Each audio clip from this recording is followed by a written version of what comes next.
या देवी सर्वभूतेषु मातृरूपेण संस्थिता नमस्तस्यै नमस्तस्यै नमस्तस्यै नमो नमः। ओम दुम दुर्गाय नमः। स्वागत है आपका हमारे चैनल पर। आज के इस वीडियो में आप सुनेंगे दुर्गा सप्तशती का 11वां अध्याय। इससे पहले के अध्यायों को सुनने के लिए आपका बहुत बहुत दिल से आभार। इसी प्रकार से सभी प्रकार की व्रत कथाएं सुनने के लिए और हमसे जुड़े रहने के लिए आपको हमारे चैनल को सब्सक्राइब करके बेल आइकन पर प्रेस करना है। और आज की कथा अच्छी लगे तो लाइक करना है और शेयर करना है। तो चलिए अब हम शुरू करते हैं दुर्गा सप्तशती का 11वां अध्याय। ऋषि बोले, देवी जी ने जब दैत्यराज महाअसुर शुंभ का वध कर दिया तब इंद्र आदि सभी देवता अग्नि को मुख्य करके अपने मनोरथ सिद्धि के लाभ से सभी दिशाओं को दमकते हुए मुख कमलों से प्रकाशित करते हुए उस कात्यायनी देवी की स्तुति करने लगे। देवता बोले, हे शरणागतों के संकट निवारणी देवी, हम पर प्रसन्न होइए। हे सारे जगत की माता, हे विश्वेश्वरी, हे देवी, आपने इस सारे जगत को मोहित कर रखा है। पृथ्वी पर आपकी प्रसन्नता से ही मुक्ति का लाभ होता है। हे देवी जी, सभी विद्याएं आपका भेद हैं। जगत भर की सब स्त्रियां आपकी ही मूर्तियां हैं। हे जगदम्बे, आप अकेली ने ही सारे जगत को व्याप्त किया हुआ है। आपकी स्तुति क्या हो सकती है। आप तो स्तुति से परे हो एवं परावाणी हो, जबकि आप सबकी आधार, स्वर्ग एवं मुक्ति देने वाली हो। इसी से आपकी स्तुति होगी। आपकी स्तुति के लिए अन्य कौन सी उत्तम उक्तियां हो सकती हैं। सारे जनों के हृदय में बुद्धि रूप होकर आप ही स्थित हो।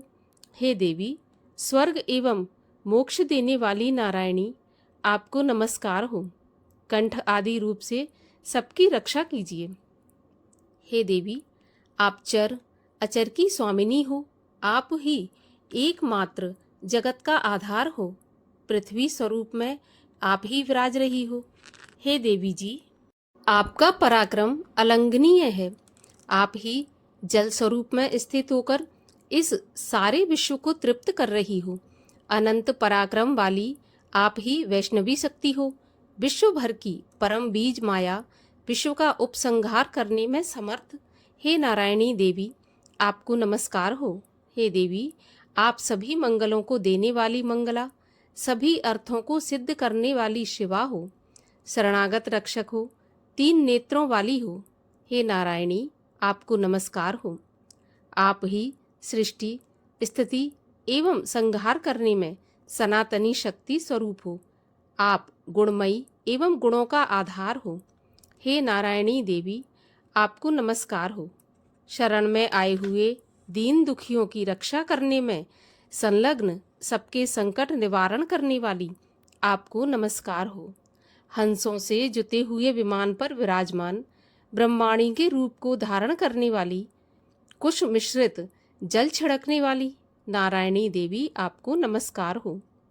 महेश्वरी के रूप से त्रिशूल, चंद्रमा और सर्पों को धारण करने वाली, महावृषभ पर बैठने वाली नारायणी, आपको नमस्कार हो।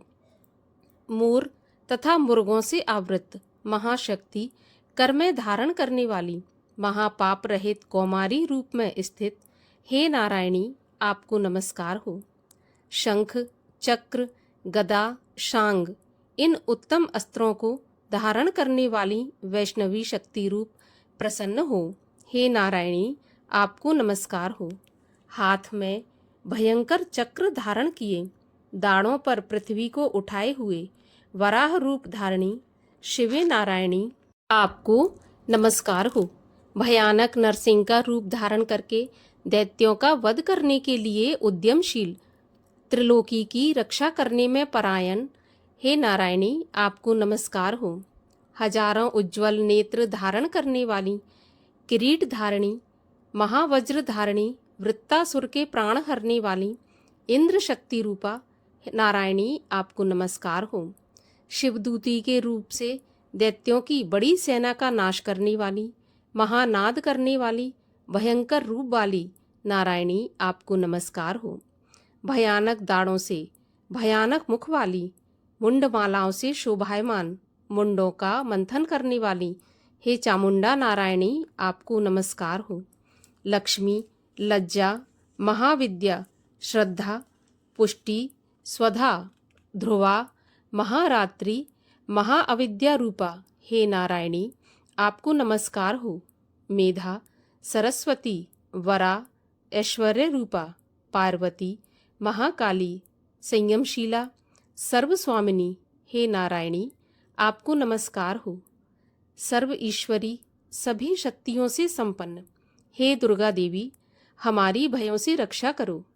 हे देवी आपको नमस्कार हो। यह आपका मुख 3 नेत्रों से भूषित और सुंदर है, हमारी सभी भयों से रक्षा करो। हे कात्यायनी आपको नमस्कार है। हे भद्रकाली, सभी दैत्यों का नाश करने वाली, भड़कती हुई अग्नि की ज्वालाओं से महाभयानक आपका त्रिशूल हमारी भय से रक्षा करे। आपको नमस्कार हो। हे देवी, शब्द द्वारा सारे जगत को व्याप्त करके जो दैत्यों का तेज हनन कर देता है, वह आपका घंटा जैसे माता अपने पुत्रों को पापों से बचाती है, वैसे ही हमारी रक्षा करे। हे चंडिके, आपके सुंदर हाथों की तलवार जो असुरों के खून और चर्बी से लथपथ हो रही है, वह हमारा मंगल करें। हम आपको प्रणाम करते हैं। हे देवी, जब आप प्रसन्न होती हो तो सभी रोगों को नष्ट कर देती हो। क्रोध करने पर सभी मनोरथ एवं कामनाएं नाश करती हो। आपके आश्रित पुरुषों पर कोई संकट नहीं आता, अपितु आपके आश्रित पुरुष दूसरों को भी आश्रय देते हैं। हे देवी, आपने जो आज इन धर्मद्वेषी महादैत्यों का नाश किया है, वह अपने स्वरूपों को अनेक शक्ति रूपों में विभक्त करके किया है। हे अंबिके, आपके सिवाय और कौन दूसरा ऐसा कर सकता है। विद्याओं में विचारों के दीपक रूप, शास्त्रों में, वेद वाक्यों में आपके सिवा और किसका वर्णन आता है, और न आपके सिवा कोई दूसरी शक्ति है जो इस विश्व को अज्ञान रूपी भयानक अंधकार से पूर्ण ममता रूपी गड्ढे में खूब भटका रही है। जहाँ राक्षस हों, विष वाले सर्प हों, जहाँ शत्रु हों, जहाँ पर डाकुओं का दल आ जाए, वन में आग लग रही हो, एवं समुद्र के बीच में जहाँ कहीं उपस्थित होकर आप विश्व की रक्षा कर लेती हो। हे विश्वेश्वरी, आप विश्व की रक्षा करती हो, विश्वरूप होकर विश्व को धारण करती हो। आप विश्वेश्वर से वंदनीय हो। जो पुरुष आपको प्रणाम करते हैं वे विश्व के आश्रय हो जाते हैं।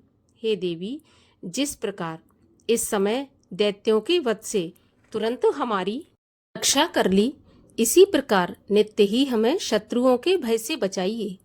प्रसन्न होइए और जल्दी से सारे जगत के पाप नष्ट करिए। पापों से उत्पन्न महामारी आदि उपद्रव भी दूर हों। हे देवी, विश्व भर में दुख दूर करने वाली, प्रणाम करने वाले हम पर प्रसन्न होइए। तीनों लोकों के निवासियों से स्तुति की गई मातेश्वरी, सब लोकों के निवासियों से स्तुति की गई मातेश्वरी, सब लोकों को वरदान दीजिए। देवी बोली, हे देवगण, मैं वर देने को तैयार हूँ। मन चाहा वर मांग लो। संसार का उपकारक वर मैं अवश्य देती हूँ। देवता बोले, हे सर्वेश्वरी, आप त्रिलोकी की समस्त बाधाएं शांत करें और इसी प्रकार हमारे शत्रुओं का भी नाश करती रहें। देवी बोली, हे देवगण, वैवस्वत मनवंतर के 28वें युग के आने पर शुंभ निशुंभ नामी 2 और महादैत्य पैदा हो जाएंगे। तब मैं नंद गोप की गृहिणी यशोदा के गर्भ से अवतार लूंगी और विंध्याचल में जाकर निवास करूंगी। फिर पृथ्वी पर महाभयंकर रूप से अवतार लेकर वैप्रचिति नामक घोर दैत्यों का भक्षण करते समय मेरे दांत भी अनार के फूलों की तरह लाल हो जाएंगे। तब स्वर्ग से देवता और पृथ्वी पर मनुष्य मेरी स्तुति करते समय मुझे रक्त दंतिका कहेंगे। उसके बाद जब पृथ्वी पर 100 वर्ष तक वर्षा नहीं होगी, पानी मिलेगा ही नहीं, तब मुनिजन मेरी स्तुति करेंगे। उस समय मैं अयोनिजा प्रकट हो जाऊंगी। मैं 100 नेत्रों द्वारा उन मुनियों को देखूंगी। तब मनुष्य मेरा शताक्षी नाम से कीर्तन करेंगे। हे देवतागण, उस समय सारे संसार को जब तक वर्षा नहीं होती तब तक अपने शरीर से उत्पन्न शाकों द्वारा पालूंगी। पृथ्वी पर शाकंभरी इस नाम से मैं विख्यात हो जाऊंगी। वहां पर मैं एक दुर्गम नाम के दैत्य का वध करूंगी। फिर मेरा नाम दुर्गा देवी विख्यात होगा। फिर जब मैं भयानक रूप धारण करके हिमालय पर रहने वाले राक्षसों का मुनियों की रक्षा के लिए भक्षण करूंगी, उसी समय सभी मुनि भक्ति भाव से नम्र होकर मेरी स्तुति करेंगे। तब मेरा नाम भीमा देवी विख्यात होगा। फिर जब अरुण नामक दैत्य तीनों लोकों में भारी उपद्रव मचाएगा, तब त्रिलोक की रक्षा के लिए 6 पंजों वाले असंख्य भ्रमरों का रूप धारण करके उस महाअसुर का वध करूंगी। उस समय मुझे भ्रामरी कहकर लोग सर्वत्र मेरी स्तुति करेंगे। इसी प्रकार जब जब भी लोकों में दैत्यों द्वारा बाधाएं उपस्थित होंगी, तब तब मैं अवतार लेकर शत्रुओं का नाश करूंगी। इस प्रकार 11वें अध्याय की कथा का समापन होता है। कथा अच्छी लगी हो तो लाइक अवश्य करिए और कमेंट में जय माता दी अवश्य लिखिए। साथ ही चैनल को सब्सक्राइब करके जाइए।